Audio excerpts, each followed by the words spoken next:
ఒక డెవలప్మెంట్ కార్యక్రమం లేదు. గ్రామీణాభివృద్ధి సంస్థ అంటే నిత్యం ప్రజలతోటి మహిళలతోటి పనిచేసే సంస్థ, కూలీలతోటి పనిచేసే సంస్థ.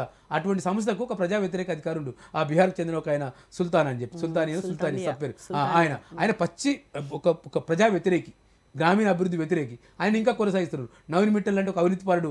నవీన్ మిట్టల్ మీద ఆయన ఎక్కడైతే అన్ని అవినీతి వచ్చినాయి. అంతకంటే మీద విద్యాశాఖ కమిషనర్ ఉండే, అక్కడ పోయి చాలామంది దళిత ఉద్యోగులు వేధించిండు. అక్కడ అక్రమాలు కాలేజీ నుంచి, టెక్నికల్ కాలేజీ నుంచి చాలా లంచాలు తీసుకుంటూ చాలా ఆయన మీద ఆరోపణలు ఉన్నాయి. ఇప్పుడు మన పల్లెటూర్లకు వెళ్ళినా కూడా చెప్పగలుగుతున్నారు ఎవరెవరు అవినీతి అధికారులు ఉన్నారు, బీఆర్ఎస్ నుంచి ఇప్పటి వరకు కొనసాగుతున్న వాళ్ళు ఎవరెవరు ఉన్నారు అనేది సామాన్య ప్రజలకు తెలుస్తోంది. అలాంటిది ముఖ్యమంత్రి గారికి తెలియకపోతుందా?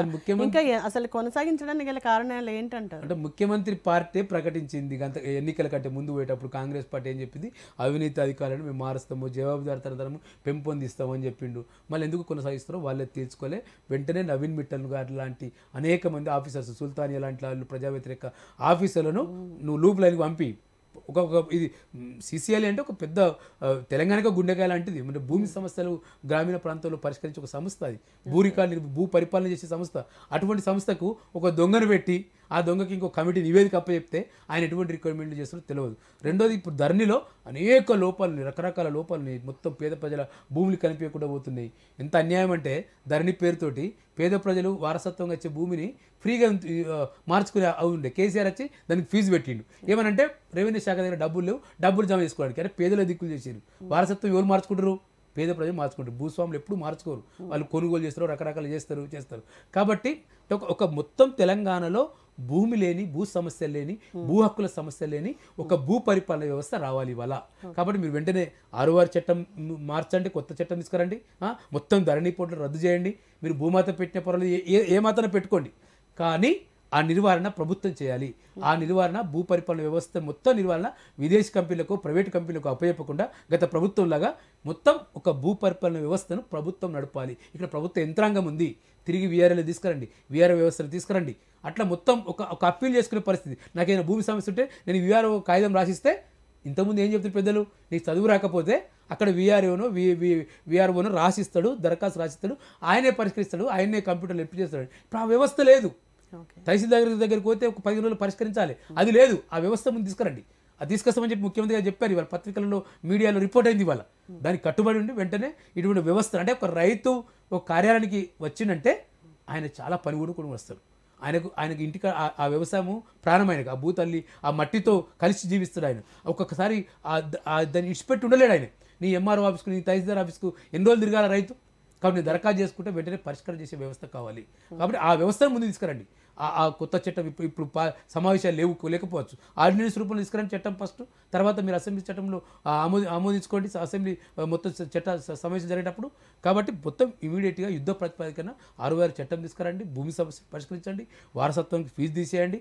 మొత్తం ఎవరైతే సాగులో ఉంటారో, యాక్చువల్గా సాగులు ఉండే వాళ్ళ పేరు పాని రికార్డులు ఎక్కించండి. కౌలు రైతులు, ఇంకా రకరకాల రైతులు, ఇంకోటి మీరు కౌలు రైతులకు రైతు భరోసా ఇస్తా అని చెప్పారు. అది ఎప్పటిలోకి ఇస్తారో చెప్పండి, ఎప్పటి వరకు ఇస్తారో చెప్పండి, లెక్కలు ఎప్పటి వరకు తీస్తారో చెప్పండి. అంటే ఇట్లా మీ మీద చాలా భ్రమలు ఉన్నాయి ప్రజలకు. మీరు కూడా అటువంటి హామీలు ఇచ్చి అధికారంలోకి వచ్చారు ముఖ్యమంత్రి గారు రేవంత్ రెడ్డి గారు. కాబట్టి హామీలు నెరవేర్చే బాధ్యత మీదే.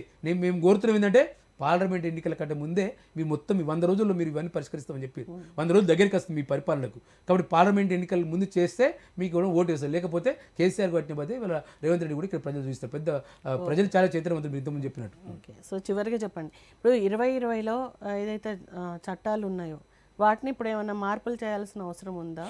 అంటే ఏం చేయాలి? భూమికి సంబంధించిన దాదాపు ఒక 40 పైగా చట్టాలు ఉన్నాయండి. ఆ చట్టాలన్నింటినీ ఒక దగ్గర తీసుకురావాలి. అది పెద్ద పని, ఒక రోజులో కాదు. అది ఎక్స్పర్ట్ని కూర్చొని పెట్టి రాయించాలి. అంటే ఒక రైతు భూమి హక్కుల కోసం మాట్లాడుతుంటే ఈ అధికారి దగ్గరికి, ఆ అధికారి దగ్గరికి, ఈ చట్టం ఆ చట్టం కాకుండా ఒక సమగ్ర చట్టం, ఒక సమ్మిళితమైన చట్టాన్ని, ఇంటిగ్రేటెడ్ కలెక్టర్ ఆఫీస్ కడతారు కదా, అందరు అధికారులు ఉంటారు కదా, అటువంటి చట్టం కావాలి. ఇక్కడ ఒక ఇంటిగ్రేటెడ్ చట్టం లాంటిది చట్టం వస్తే రైతు ఎటు పోకుండా ఉండాలి. ఆయనకు ఇక్కడ ఒక దగ్గర బీట నొక్కితే బ్యాంక్ కూడా లోన్ ఇచ్చినట్టు ఉండాలి, క్రాప్ లోన్ ఇచ్చినట్టు ఉండాలి. ఈయన తీసుకొని పోయి బ్యాంకులో లైన్ కట్టి బ్యాంక్ ఆయన ఎంక్వైరీ చేసుకొని ఆయనకు సిబిల్ ఉందో లేదో చెక్ చేసి ఇప్పుడు మొత్తం బ్యాంకులు పెద్ద అన్యానికి పింఛన్ డబ్బులు కూడా బ్యాంకులు పట్టుకునే పరిస్థితి వచ్చింది. అటువంటి వ్యవస్థ లేకుండా చూసి రైతుకు, నేను రైతును, నేను వ్యవసాయం చేస్తున్నా, 10 ఎకరాలు 5 ఎకరాలు ఉన్న నేను రైతు నమ్ముకుంటా అంటే ఆయన నీ బ్యాంకుకో నీ ఆఫీస్కి వస్తే ఒక 5-10 నిమిషాలు ఇప్పుడు మన ఊరికి ఎవరన్నా విదేశపుడు వచ్చినా లేదు రాష్ట్రపతి వచ్చినా రాష్ట్రపతి అయితే మొత్తం హైదరాబాద్ ఎంత సుందరంగా తీస్తారు ఆమె పోయేదాకా మొత్తం రాష్ట్రపతి చేస్తారు. అటువంటిది ఎందుకు రైతుకు వెల్కమ్ పలికారు మీరు? రైతు పేరుతో ఈ దేశం నడుస్తుంది కదా, రైతే రాజని డైలాగులు ఇస్తారు కదా మీరు. అంటే ఆ రైతు నీ ఆఫీసులో ఎన్ని రోజులు తిరగాలి?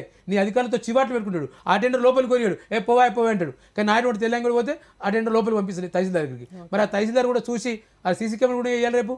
ఆ రైతు వచ్చిండు, ఆ రైతుని వెల్కమ్ చేసి నీ సీట్లో కూర్చొని పెట్టుకొని మాట్లాడతారా? సినిమాలో చూస్తాం అప్పుడప్పుడు ఓ కలెక్టర్ అమ్మ కూర్చొని ఒక రైతు దగ్గర వచ్చి మాట్లాడతా అని చెప్తున్నారు. కొంతమంది కలెక్టర్లు పోయి రైతుల దగ్గరికి, మురళి లాంటి రైతులు కలెక్టర్లు పోయి రైతుల సమస్యలు పరిష్కరించినట్టు మనకు కనిపిస్తుంటుంది. కాబట్టి ఒక ప్రజలకు రైతులకు మీద ప్రేమ హృదయం ఉన్న అధికారులను నియమించండి, పైనుంచి కింది దాకా. ఎవరైనా రైతులకు వ్యతిరేకంగా ఉంటే వాళ్ళు వెంటనే యాక్షన్ తీసుకోండి. నవీన్ మిట్టల్ లాంటి వాళ్ళని వెంటనే ఇక పదవి నుంచి తొలగించండి, సస్పెండ్ చేయండి. అట్ట మీ మీద నమ్మకం వస్తాయి. రైతులకు భరోసా కల్పించాలి. నువ్వు రైతు భరోసా ఇస్తాను, ఎప్పుడు ఇస్తావు భరోసా? ఇది సమస్య. రైట్ అండి, thank you so much for the participation. Thank you. So రైతుల కోసమని ఒక సమగ్రమైన భూ చట్టాన్ని తీసుకురావాలని, అలాగే ధరణిలో ఏవైతే లోపాలు ఉన్నాయో వాటన్నిటిని సమూలంగా మార్చాల్సిన అవసరం ఉందని శంకర్ గారు చెప్తున్నారు. సో ఇదండి వాళ్ళ ఎపిసోడ్. మరో ఎపిసోడ్లో మళ్ళీ కలుద్దాం. Keep watching.